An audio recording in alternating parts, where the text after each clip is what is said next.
Welcome to the Golden State Media Concepts College Football Podcast, your ticket to all things college football. Are you looking to get your college football fix? Looking to get the latest news on your favorite school's team? Join us as we talk college football, from the national championship to college rivalries to bowl games to the Heisman Trophy to which conference is the best. We've got you covered for the Big Ten, SEC, Big 12, Pac-12, ACC, and everything in between.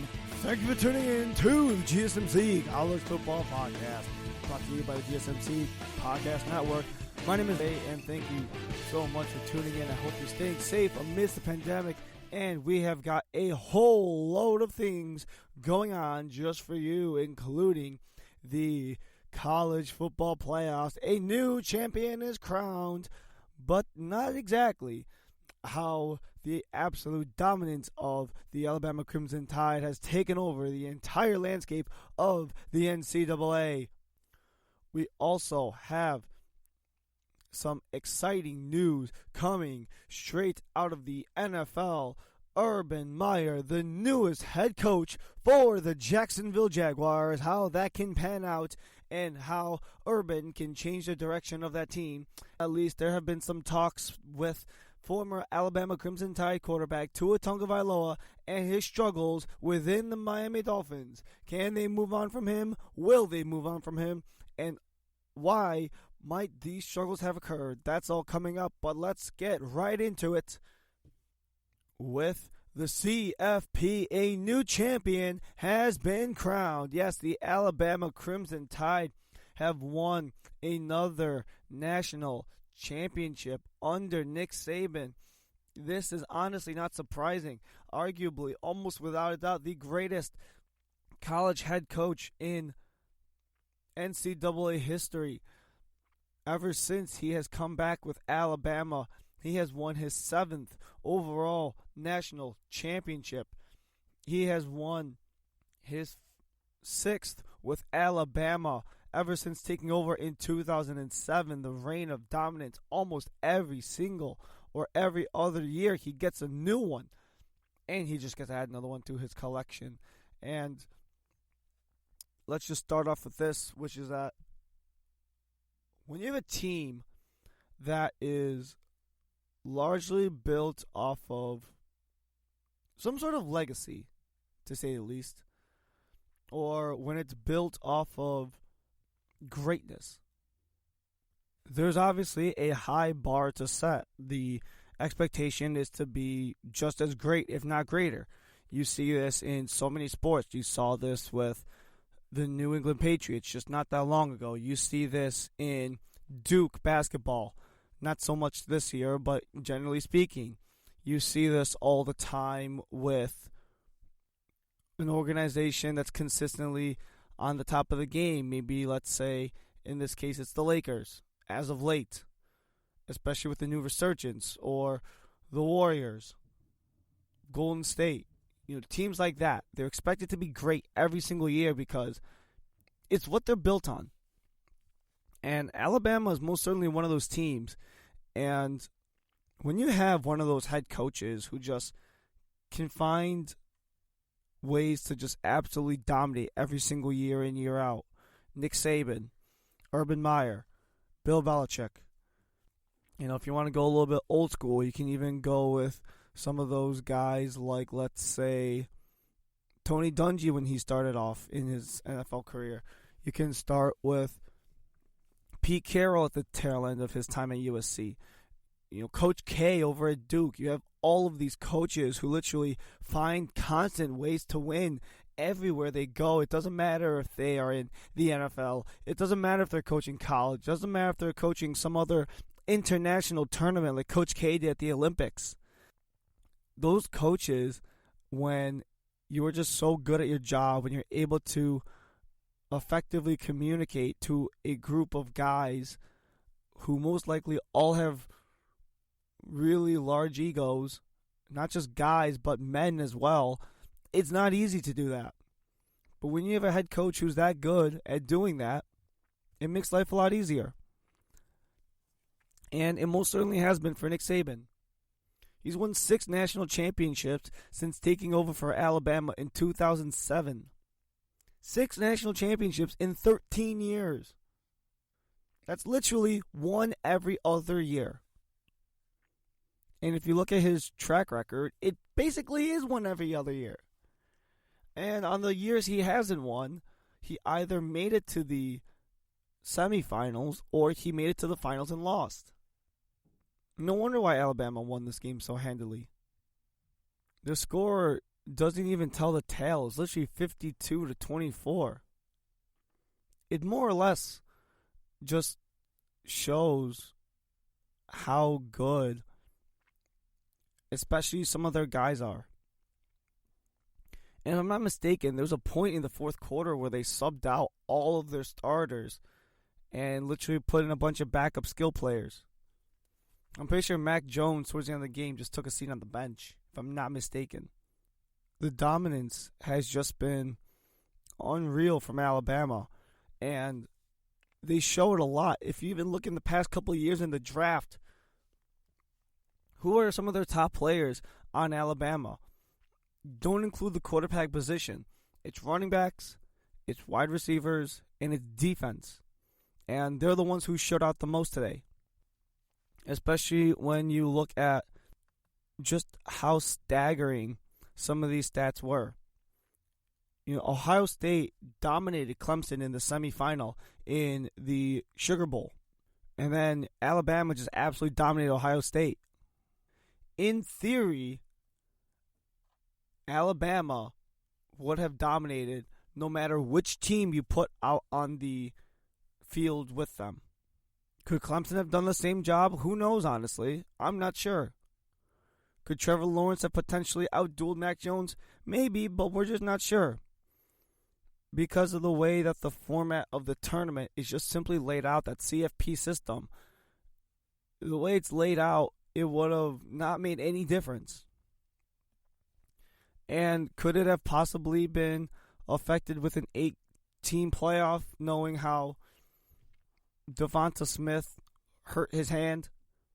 Maybe if that was 2 games prior, Mac Jones would spend maybe 1 or 2 games without his top receiver. It could have had an effect. However, everything is so much different because I have some of these numbers in front of me, and it's staggering. It's just pure dominance on the Alabama side. Like, this game wasn't even close. It was close for maybe a half. Not even a half. It was maybe close for like a quarter and a half. Maybe for like 20 minutes of the game. And the other 40 was just nonstop. 37 minutes of possession time for Alabama. Ohio State could only get 22 minutes in. First downs were 33-19 in favor of Alabama. Total yards 600 plus to only 340. 460 yards were thrown by Mac Jones. 157 yards by the ground game. And yes, Mac Jones did have a fumble, but it didn't affect them whatsoever. Because Mac Jones threw a staggering 5 touchdowns. Najee Harris had an outstanding 2-touchdown game on 79 yards. Ohio State Buckeyes did everything could with the return of Master Teague. However, Trey Sermon was the one who was hot. If I was Ohio State, I would have split the carries between Teague and Sermon. Because Sermon just showed me against Northwestern and against Clemson, he can play. He can absolutely ball out. He can go crazy when he has the ball in his hands. Ryan Day just did not give him the opportunity to do so. They only gave Trey Sermon the ball 1 time. They gave Master Teague the ball 15 times. And that staggering time of possession difference, that 15-minute swing, that could have been easily negated by literally keeping Jones and Smith on the sideline. However, I think that's largely known by the inexperience of Ryan Day. Of course, it's going to be a learning moment. He gets blown out in the national finals. This is his chance to learn. What can he adjust to Alabama? What can he do to make his offense better? Whatever it may be. Of course, it's no surprise Devonta Smith had an absolute crazy game with 215 yards and a trio of touchdowns. Najee Harris also had a receiving touchdown. None of that's surprising. And it kind of speaks to the dominance that has been on Alabama's side for the past decade and a half almost. There was some talk before this game started of could Justin Fields, who's often projected as the number 2 quarterback in this draft, surpass Trevor Lawrence in any way, shape, and form in this game? The answer, by the way, is no. And it's not just because my impression of Trevor Lawrence is so high, but also because aside from one game this year, maybe 2, I haven't really seen a whole lot of wow factor from Justin Fields. And yes, you can call that splash, you can call it flash, you can call it whatever. However, in order to have a successful run team, especially at the NFL level, you kind of need a little bit of that splash. You kind of need a little bit of that it factor, that wow factor. Because when you're playing against guys who have 10 plus years more experience than you, when you're playing up against guys who are not only older, they're smarter, they're bigger, stronger, faster, and you're just a rookie in the league, you need to know how to be able to work against that. You need to be able to make plays that even makes 10-year veterans, 15-year veterans, I guess now with the current trajectory of the NFL, 20-year veterans, look at you and go, man, I would not have played that any better. There's a reason why there's such a fast turnaround in the NFL. There's a reason why there are so many more hits in the NFL. And there's also a reason why there's so much extra pressure on the draft in the NFL. Because when you have guys who can't step up in the big moments, it's not going to work. Justin Fields, he played a good game. 194 yards and a touchdown. 67 yards on the ground as well. However, the thing that's going to concern me specifically about Justin Fields is his 52% completion percentage against the top defense in the NCAA. When you can't produce large numbers against a great defense, it concerns me. And it's largely because of the fact that if you can't produce against the top defense in the NCAA, what difference is it going to make when you're up against the NFL? What difference is it going to make? At least in the Ohio State game, Trevor Lawrence was able to really produce.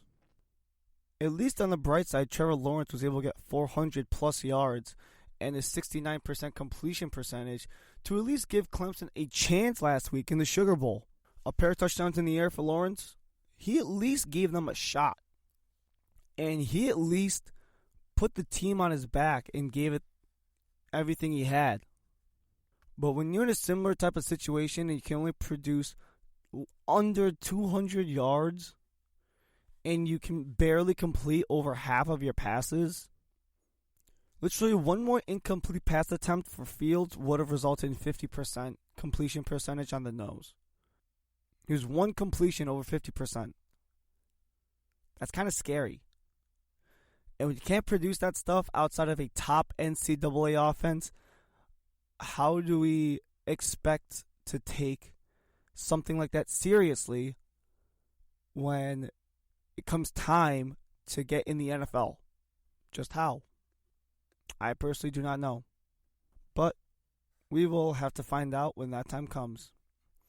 And I will discuss more about this at another time. That was the NCAA National Championship, the beautiful game conducted by the maestro, Nick Saban. And coming up right after the break, we will be talking about Alabama quarterbacks. Mac Jones has won the NCAA National Finals, but however, does that necessarily pan out to a successful NFL career, and why NFL quarterbacks from the Tide might not necessarily be the best choice. That's all coming up right after this. Are you looking for help for your fantasy football team? Check out the GSMC Fantasy Football Podcast. Get today's best advice on who to start, who to sit, even who you should draft. From sleeper picks to red-hot lineups, they got it all covered for you. That's GSMCpodcast.com/fantasy-football-podcast. We'll cover traditional leagues, dynasty, PPR, even IDP leagues. When you need fantasy help, there's just one show to hit up. Don't forget to like them on Facebook and follow them on Twitter. Visit GSMCpodcast.com for more info.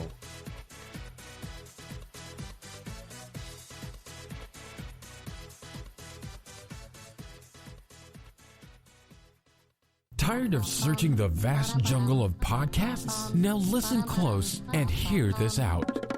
There's a podcast network that covers just about everything that you've been searching. Hey! The Golden State Media Concepts Podcast Network is here. Nothing less than a podcast bliss with endless hours of podcast coverage. From news, sports, music, fashion, cooking, entertainment, fantasy, football, and so much more. So stop lurking around and go straight out to the Golden State Media Concepts Podcast Network. Guaranteed to fill that podcast itch. Whatever it may be. Visit us at www.gsmcpodcast.com. And we're back here on the Follow us on GSMC Facebook College and Football Twitter, Podcast. and download us on iTunes, SoundCloud, and Google Brian Play. Lee back here once again. We have just finished talking about the NCAA college football finals between Alabama and Ohio State in the 305 in Miami, Florida. And we are going to be going into a slightly different subject. It's one that I honestly have been thinking about doing for a really long time. And it's one that has really crossed my mind, especially throughout the season. Most people may know Ohio State has been a program just filled with dominance. Alabama has produced hit after hit, especially in running back, wide receiver, and defense. It's just the thing that they're known for. You know, they find a lot of these guys. You get the Calvin Ridleys, you get the Henry Ruggs, you get the Jerry Judys. If I'm not mistaken, Julio Jones should be in the mix as well. I know Mark Ingram is in the mix. Derrick Henry is in the mix. Just that caliber of guys, just on the offensive side of the ball alone. You're not even including guys on the defensive side of the ball. You're not even including guys like Minkah Fitzpatrick. You're not even including guys like Levi Wallace. You're not even including guys like Quinn Williams. You still have all these guys who just had all this long streak of dominance, all coming from Alabama. And it's part of the reason why they become probably almost without doubt the best program in the entire NCAA. However, every single person or thing, or pretty much whatever it may be, there's a weakness to it. Everything has a weakness. Whether if it is Drew Brees and being able to throw a ball over 20 yards, whether if it was Josh Allen coming out of the draft and it was his ability to have accuracy, or whether if it's Lamar Jackson and his ability to just throw in the first place, or even if it's the great Patrick Mahomes and his ability to just continue building that lead in the beginning instead of relying on coming back at the end every single game. However it may be. For the Alabama Crimson Tide, however, that one thing that they seem to struggle with is their ability to build an NFL-ready quarterback. They just, for whatever reason, do not get very good NFL-ready quarterbacks. We just established defense, running backs, wide receivers, linemen, not a problem at all. Quarterback is the one thing, however, they always seem to struggle with. If you go through pretty much any single college and you just look specifically at the quarterback position, I'm going to go straight to the college I'm looking at. I'm going straight to Alabama. The only quarterback, there's two of them right now who were on Alabama that you can find on the NFL, and it's A.J. McCarron and Tua Tagovailoa. Okay, not bad. But let's look at some of these other quarterbacks and where they've been to. Clemson's about to get a second great quarterback in the NFL as well. They already have Deshaun Watson with Houston, and they're most likely going to get Trevor Lawrence over in Jacksonville because he officially declared for the 2021 NFL Draft. However, there's officially an issue with the way that the quarterbacks are developed in Alabama, most likely.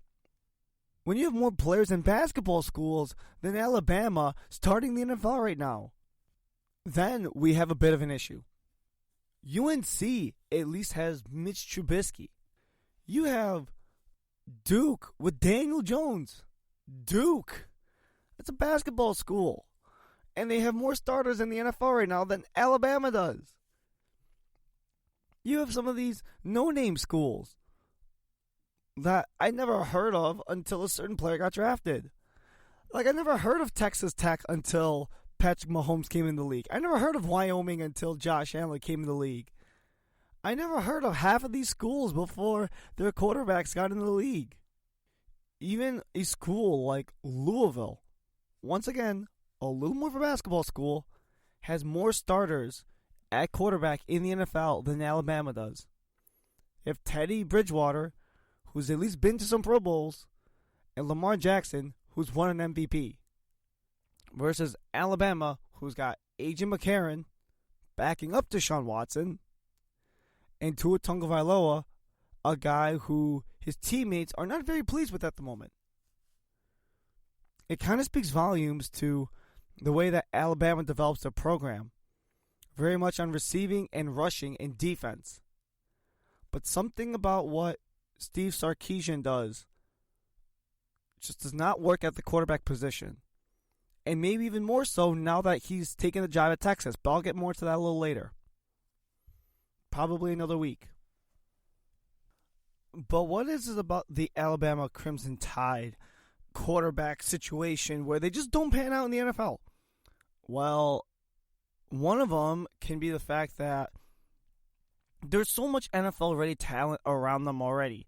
Devonta Smith won the Heisman. He had an 1,800-yard season.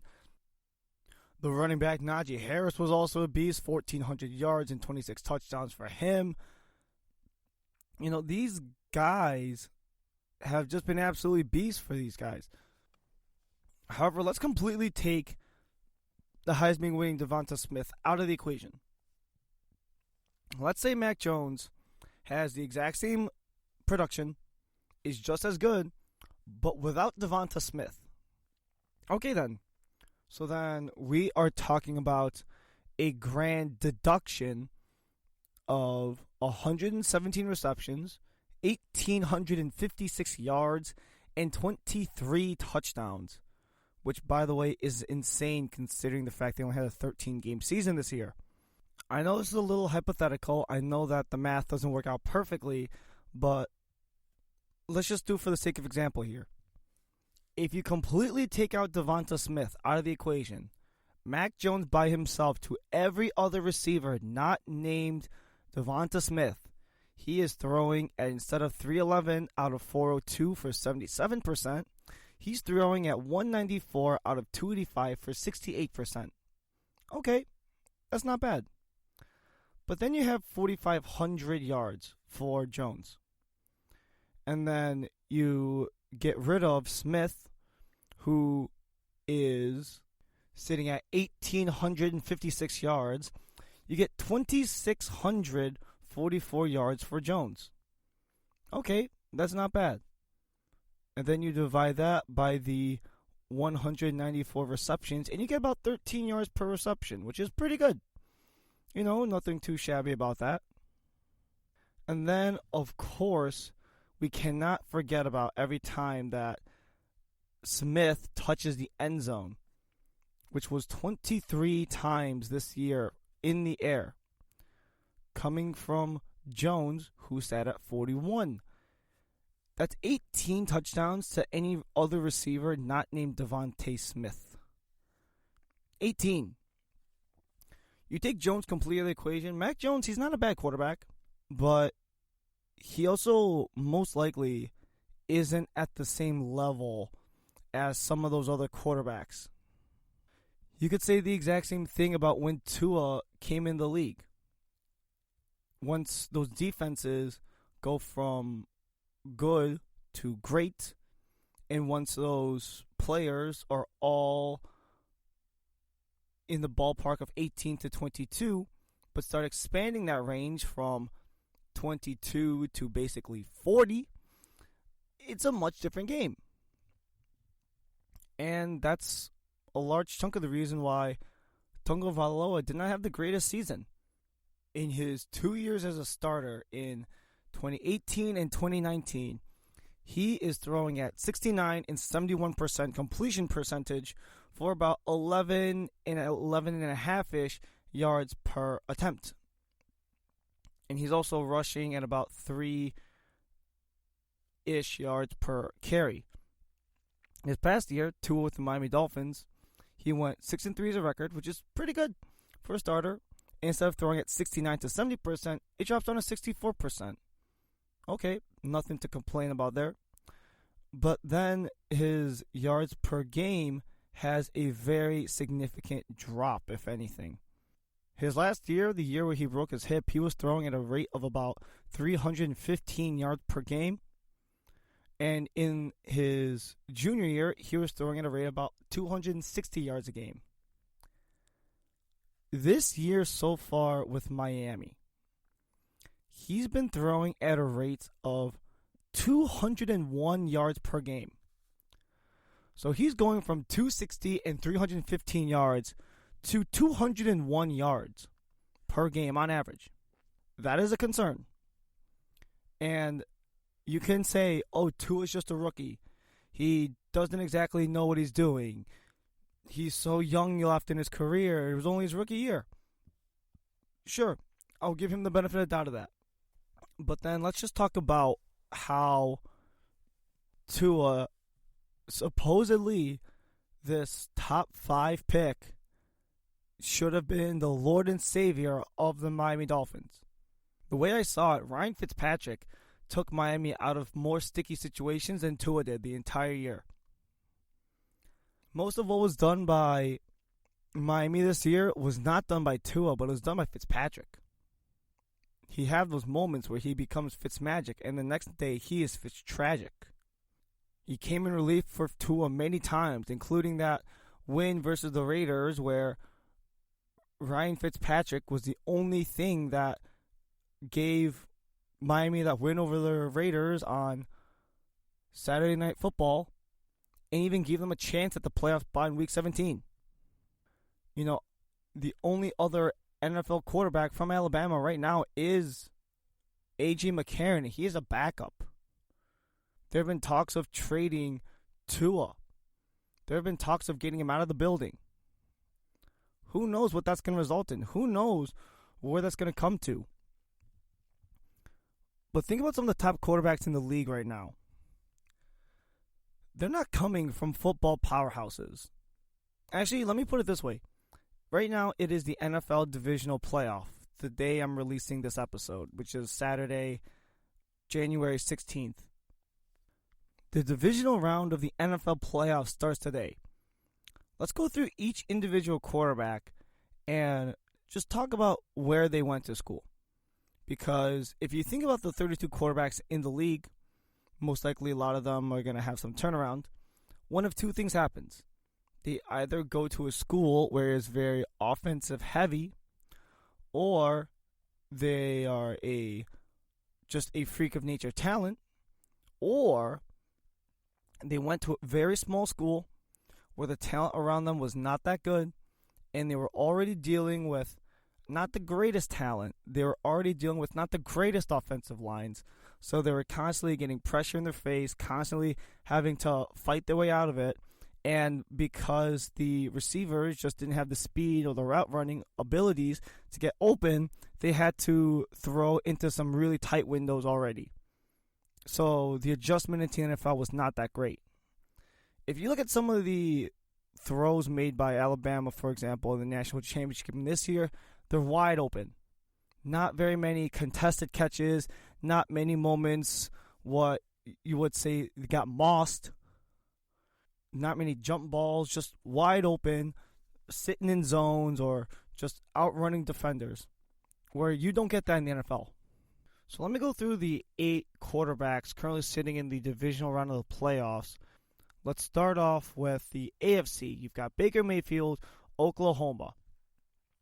Okay, that's fair enough. You know, he got coached by Lincoln Riley in what is slowly becoming a quarterback powerhouse, more or less, between Oklahoma and the Big 12.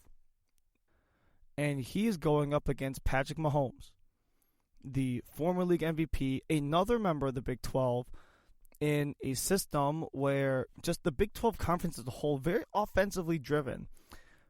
And Patrick Mahomes is part of that. Texas Tech, not the biggest football school.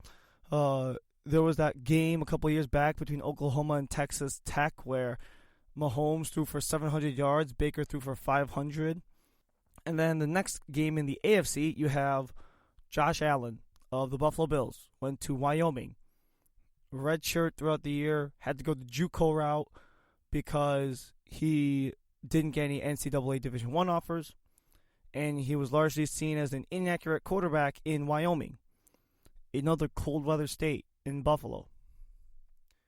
And Josh Allen fixes everything up and becomes the quarterback he is now. Third front runner for the MVP in the NFL right now. Lamar Jackson, ex-NFL MVP. Goes to that point I was talking about earlier. Himself and Teddy Bridgewater, they went to Louisville, which is a basketball school. But the thing about him that he won the Heisman was that he was that dual threat quarterback. Just no one really appreciated it as much as they should have. And then you go over to the NFC side of the coin. You've got Aaron Rodgers and Jared Goff, both of them coming from Cal, with the LA Rams and the Green Bay Packers in that divisional game in the NFC. Cal is not that big of a football powerhouse. They're overshadowed largely by some of the other schools in their conference, like the USCs, Oregon, UCLA, Stanford. Do I have to keep going? Because all those teams have shown they have a lot of pedigree and a lot of notoriety in NCAA football in the Pac-12. Tom Brady, Michigan in the 90s. He was a 6th round pick for a reason. And the only reason why he is arguably, almost without a doubt, going to be a Hall of Famer one day is because he just put in the work. He wasn't more talented. He wasn't more gifted. He just worked harder. He watched more film. Same with Drew Brees. He went to Purdue, probably the lowest ranked or second lowest ranked school within the conference every single year in the past several years. And they haven't really had a star quarterback ever since Drew Brees left. Kind of going through that list, it kind of makes you think about some of the top quarterbacks in the NFL and just the way things go. A lot of these guys go to smaller schools, basketball powers, not really football powers. And I can make a really good argument that it contributes into why they don't necessarily have the same amount of success in the NFL. Why Alabama, with all this great talent, they're throwing into giant windows.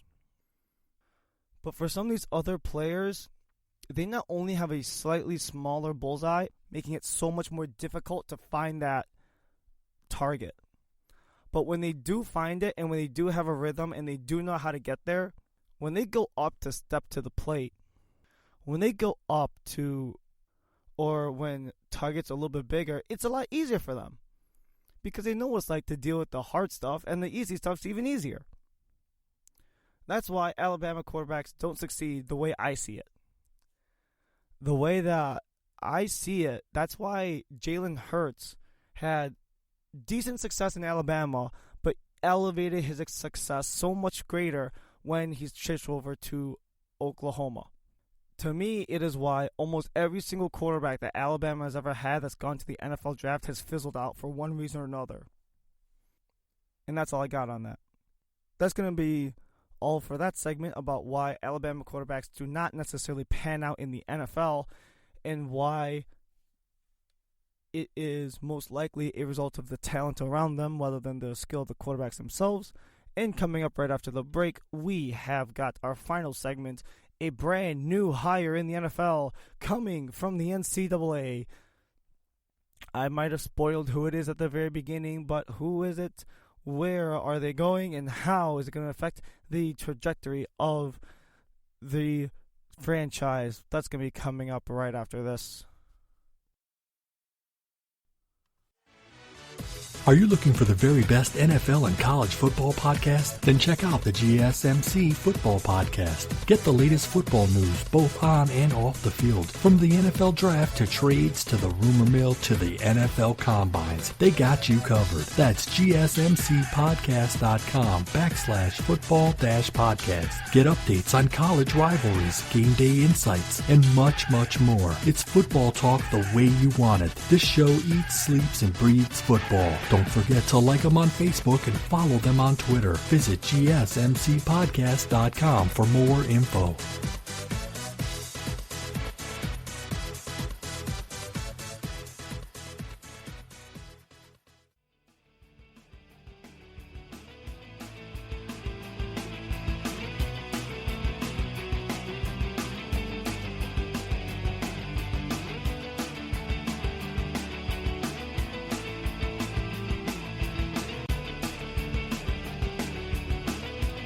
Back here for the final time here on the GSMC College Football Podcast, brought to you by the GSMC Podcast Network. Ryan Lee for the final time here today.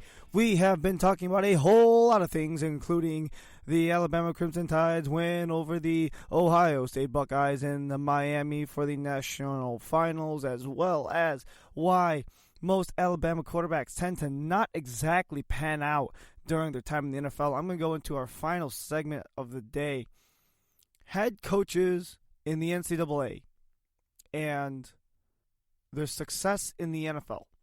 And I bring this topic up for a very specific reason, actually.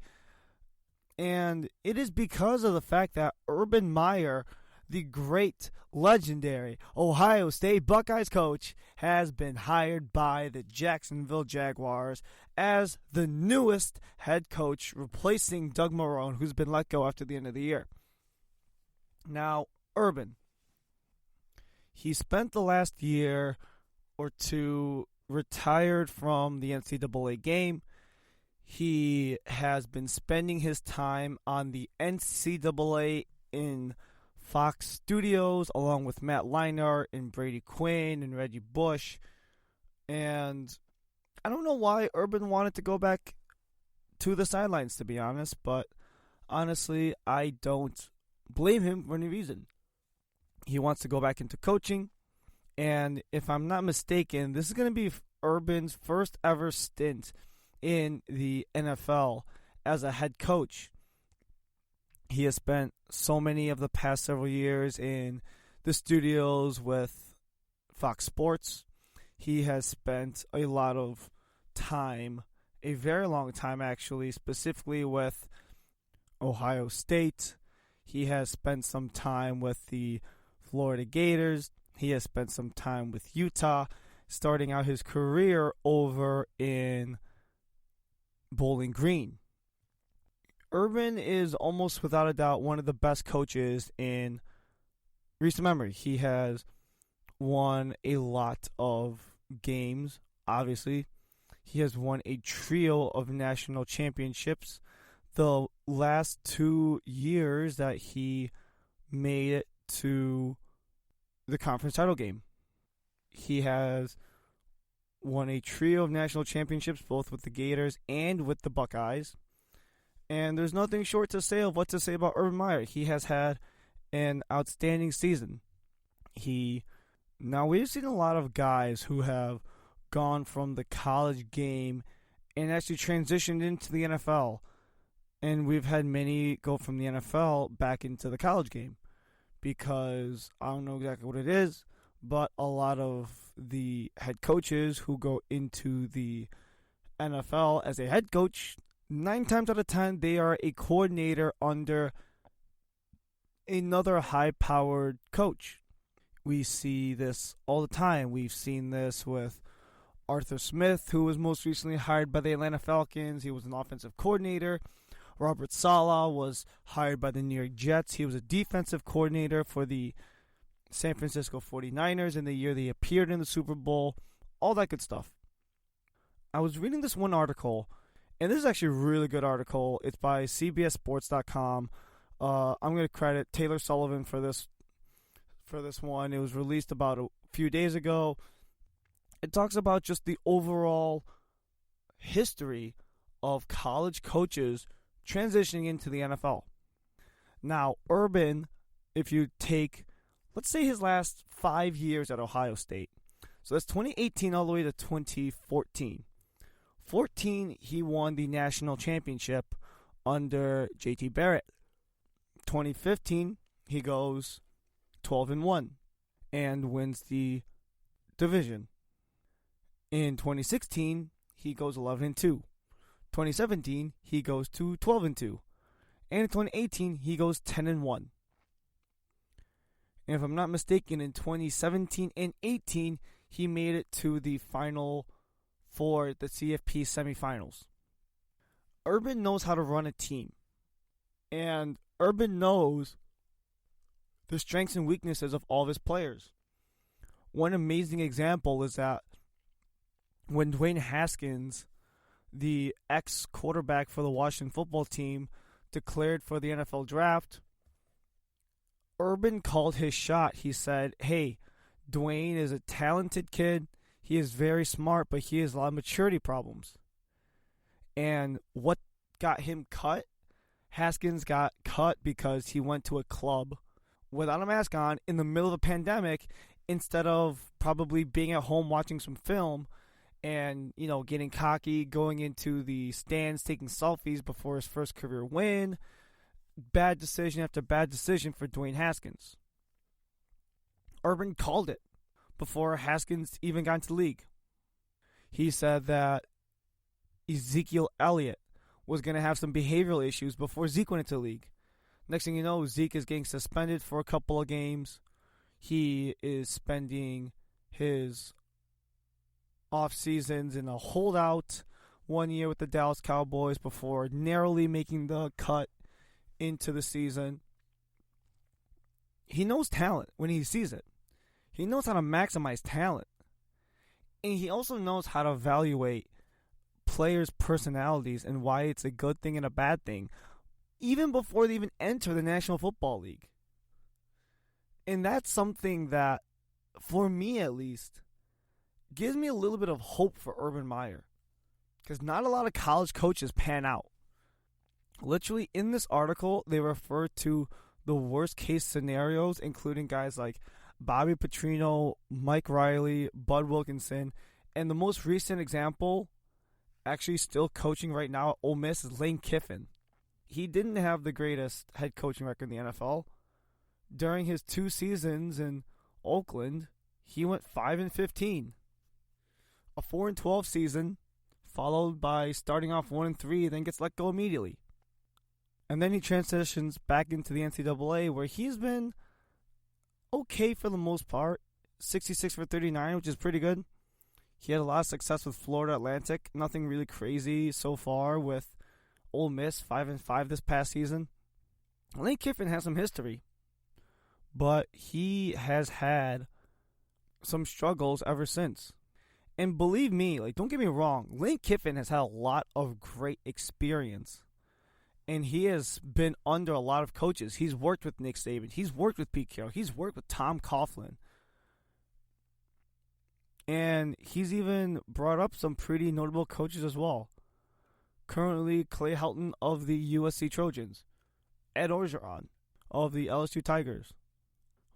And then there's this next category, the bad transitions.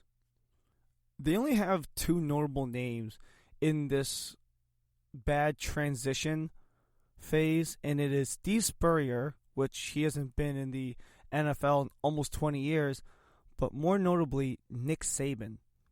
Because yes, Nick Saban was absolutely dominant as a college coach thus far. 256 to 65-1. But in the NFL, when he was with the Dolphins, he had a losing record. He was 15-17 in 2 full seasons. The bar was really high for Saban when he came into the NFL for the Dolphins. And then they go into the solid transitions. They go to Bobby Ross, Butch Davis, Dennis Erickson. But the name I want to focus on in this category is Chip Kelly. Because not only was Chip Kelly the most recent of those examples and is actually the freshest in everyone's head, but he had a lot of success in Oregon. He got several conference titles. He spent a lot of time winning Coach of the Year in the Pac-12. He won a division title in the NFC East. And overall, when he was with the Eagles, he didn't have a bad career.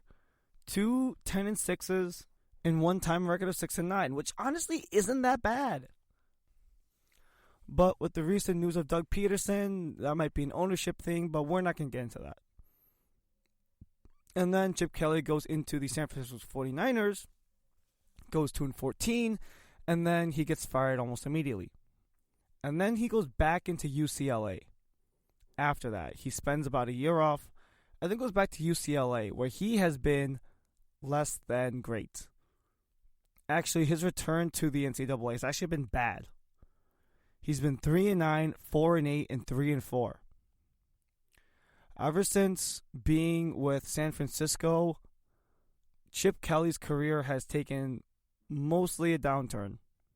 And then they put this final category, and this is the one I'm going to focus on the most, because this is the potential of what Urban can be.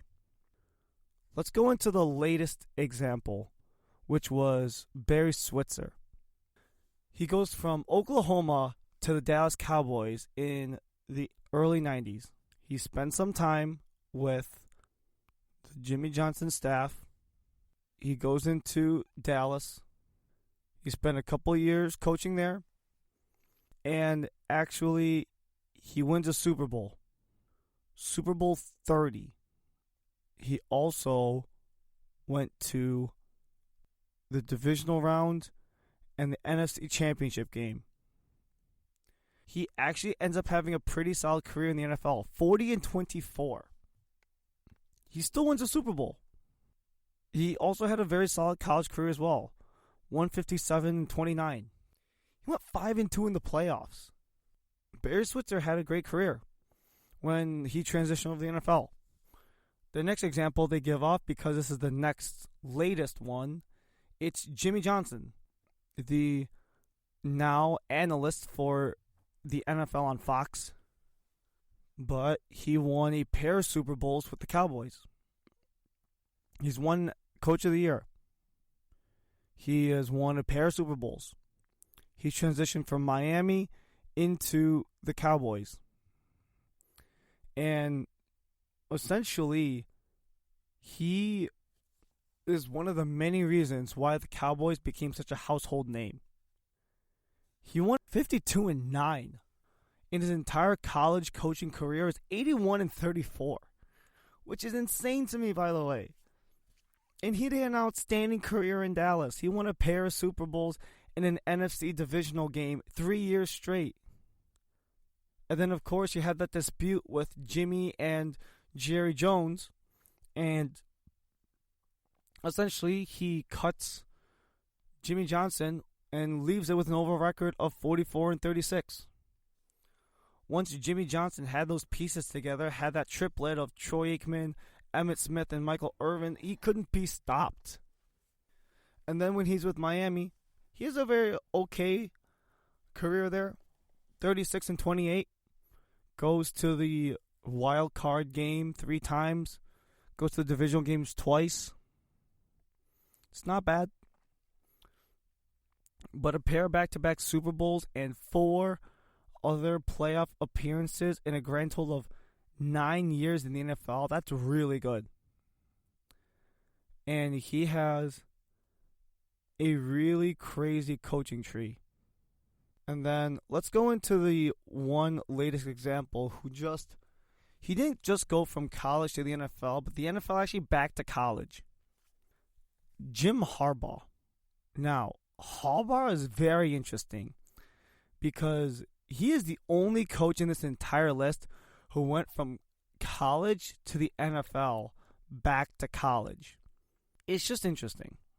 He had a very good career thus far. He's 49-22 all time with Michigan.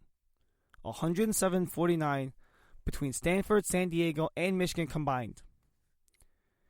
He didn't have the best career at Stanford, but he built them into something with potential. In 4 years, he took Stanford from 4-8 and built them up to 12-1. And then he goes to the NFL for a couple of years. And this is where Harbaugh just kind of dominates for the most part. NFC Championship game, Super Bowl, NFC Championships to game. Doesn't win any of them. And then next year after that, he goes 8-8. Which honestly, if you ask me, you have a run like that and you end your final year of that stretch 8-8, he shouldn't have been let go. But I do understand there was some disputes there between the front office and Harbaugh. There was just some politics going on in the San Fran front office where Harbaugh didn't feel wanted. Where Harbaugh didn't really feel like he had the back of the Niners organization. So then he goes back to Michigan. His alma mater. 49-22 so far, which is pretty good. He has won the Big Ten one of those years. Or I guess tied for the top spot. Honestly, Harbaugh's had an outstanding career so far as a coach, both in college and the NFL.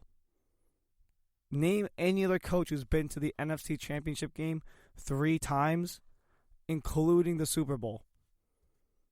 Well, there's one guy left amongst those best-case scenarios whose resume might combat Harbaugh's. Formerly working for the Patriots, formerly working for the San Francisco 49ers, was the head coach for the New York Jets at a point, becomes a defensive coordinator, becomes the head coach of the Patriots, and then he spends 8 years as the head coach at USC.